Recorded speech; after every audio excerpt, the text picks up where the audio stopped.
Dog culture is a threat to national security. Well, what is national security? This is things that aim to harm citizens, disrupt government functions, or undermine public safety. These threats can come from domestic and foreign actors. Well, in today's example, the foreign actor is dogs and dog culture. In another video, I will show you how another country controls this um, habits and behavior of dog worship through all of the stuff that we buy and donate to. But for now, we're just going to look at a few of my playlists. Let's look at one more definition of national security. You got to protect the citizens' economy and other institutions. That's a big part of this. Institutions. This is also the economy, so that would be financial security. All right, let's get right into the playlist. First off, we got dogs making police work harder. So we live in a dog worshipping society. Everybody has a dog, a stray dog, a loose dog, several dogs. And so these police officers are constantly running into dogs. And then it's not a simple thing like call the dog off. Oftentimes the officer has to pull his gun and defend himself, or the officer has to end the life of a dog because it's trying to end the life of a toddler. Like in this case right here, the neighbors say that they were glad the officer XXX the pit bull. So this is an institution. Policing is an institution, and the presence of dogs always makes it freaking harder. Let's go to our next playlist. So this is the security of society. Dog sitters being mauled. Even right here, a sheriff's deputy being mauled.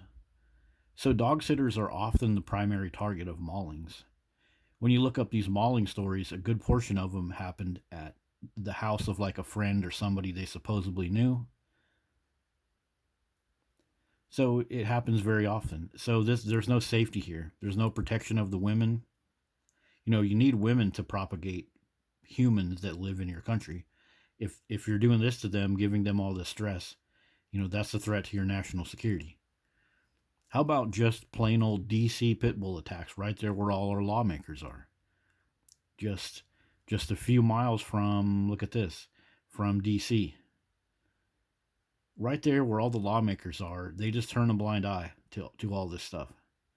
And look at this one right here. This woman, she's attacked by a police dog in DC. So the dogs that receive the most training by law enforcement in the city that has all of our lawmakers attacks a black woman, and that barely made the news cycle. So yeah, this is an attack on our national security. What's our next playlist? Okay, dogs are not safe for toddlers. How can you protect the safety of your country when toddlers and mothers are not safe to go out in parks and walk in public places? Dog attacks baby boy, drags him outside before killing him. 19-year-old mauled to death by family dog. How can you protect your families? Isn't family part of the core of your country? Dogs are one of the number one things to break up families, not just with killing, but the fact that people choose to go with dogs instead of family. Baby attacked, killed by dog. I mean, we can go on and on, but these poor toddlers are the number one recipients of these most worst dog attacks. And they're not just attacks, this is torture. When you're drug around and bleeding out and that dog is sitting there biting on you, that's torture. So, excuse me, the institution of your country, that's family, right? Having strong family and citizens. So yeah, absolutely. How about wait? How about veterinary suicide? No, wait, we went too far. Sorry, guys. Okay, how about police dogs versus innocent citizens? These are the most highly promoted dogs, the police dog. They receive the most hours of training. They receive the most high quality Chinese made equipment. Hint, hint for my next topic. But look at what they do. Locks onto a man's throat for over a minute. And even these police officers don't want to get their hands bit so bad that they will refrain from opening the jaws of these dogs.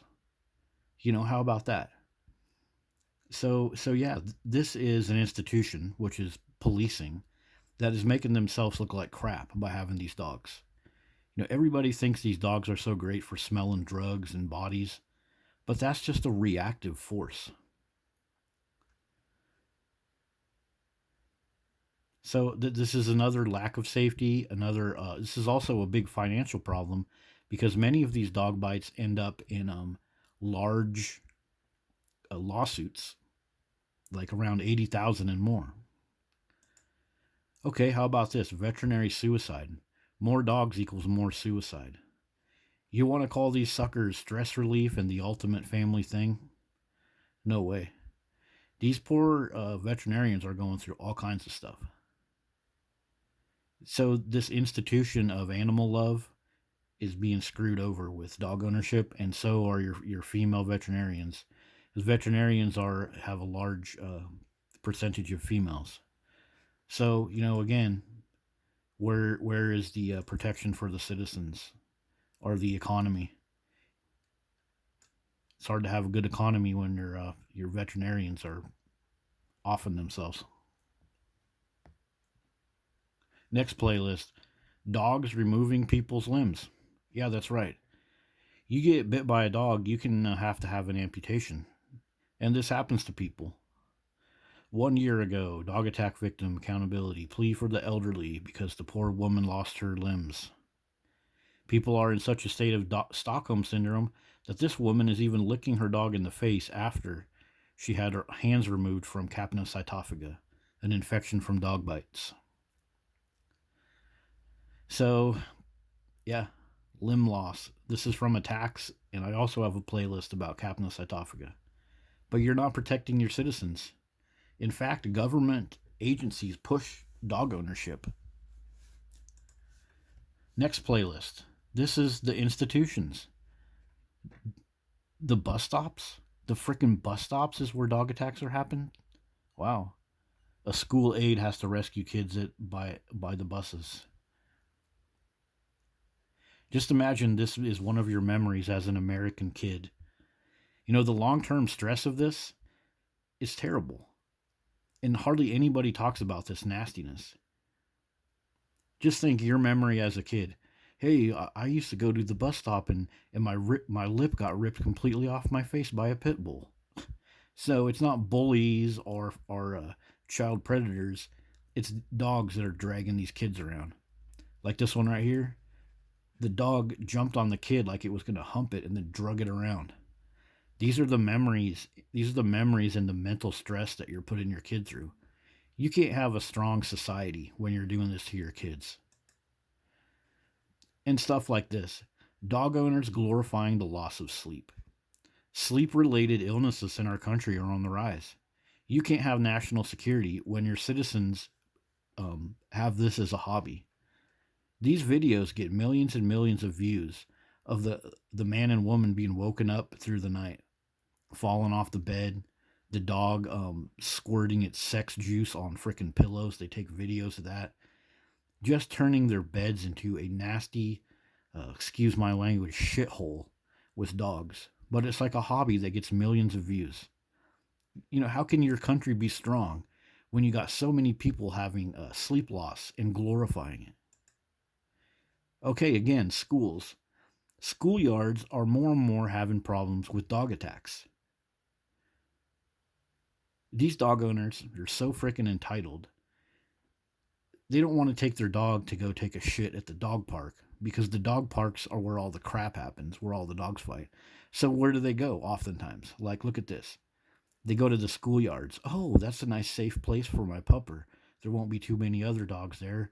I'll let him shit and piss all over and I'll get away with it. And then what happens? Who pays the price? Taxpayers and these poor kids at the schools. So that's your institutions. School is an institution, and if school is a place where you go to get memories of being attacked by a dog, how the hell is that going to do any good? How about this one? Where are all the politicians that talk about elevating the voices, elevate black voices? Yet police dogs, all other types of dogs, um, attacking black people. USPS people out there working. How is this making your country strong? They always say diversity is our strength.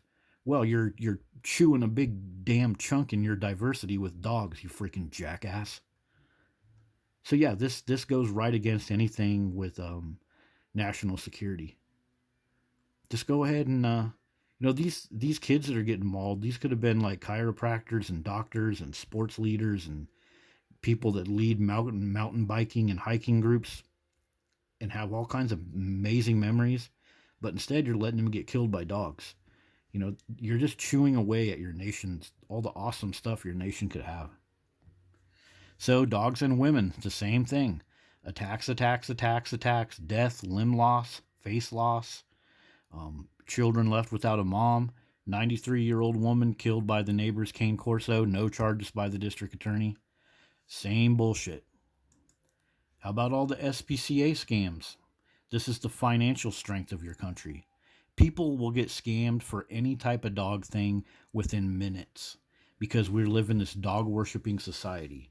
A dog worshipping society does not lend to any type of national security. Last playlist, even though I have plenty more, dogs causing problems in public places and stores. So we're at the Home Depot, we're at the library, we're at the public walking trail, we're at outdoor eating arenas, Subway, all over the place. Oh, we're back at the school ground right here with this one. Well, this is your institutions. This is your public safety. More and more dogs with more and more problems. Oh, and then I'll have to get another playlist. This right here. People that love to ride bicycles. Go out, ride their bike, get fit, have fun. Having to deal with these stupid ass Rottweilers and Pit Bulls and other junk ass dogs. Just like this guy right here. What's he doing? He's out for a run and he gets attacked by a pit bull because the scrawny lady that has the pit bull, she saw all the marketing about how good they were. And he has to jump a fence to prevent his leg from being ripped off. Just like the beach. Going to the beach and having a great time. That's like an American institution, right? Oh, but you got to be worried about people and their stupid off-leash dogs. Yeah. A pub, right inside the pub. So going out to pubs and beaches and all these places like this, restaurants, those are American institutions. And you're going to take that institution and allow it to get trashed worse and worse and worse every year by these dogs. While we take more money for dog charities, while we push dog adoptions more. And yeah. Just a quick teaser for the other video. When you want to find out why are Americans so sold on dogs, aren't we a capitalist country? Aren't we, all about that capitalism and freedom? There's a reason dogs are forced on us, and the influence comes from a certain company, or a certain country that we get most of the supplies for this dog worship. Dog worship requires a lot of supplies, everybody. One of the supplies is surgical supplies to put these poor kids back together. Where do a lot of those come from? Yeah. So we'll talk about that part more in another video. So what do you guys think? Is dog culture a threat to national security or what?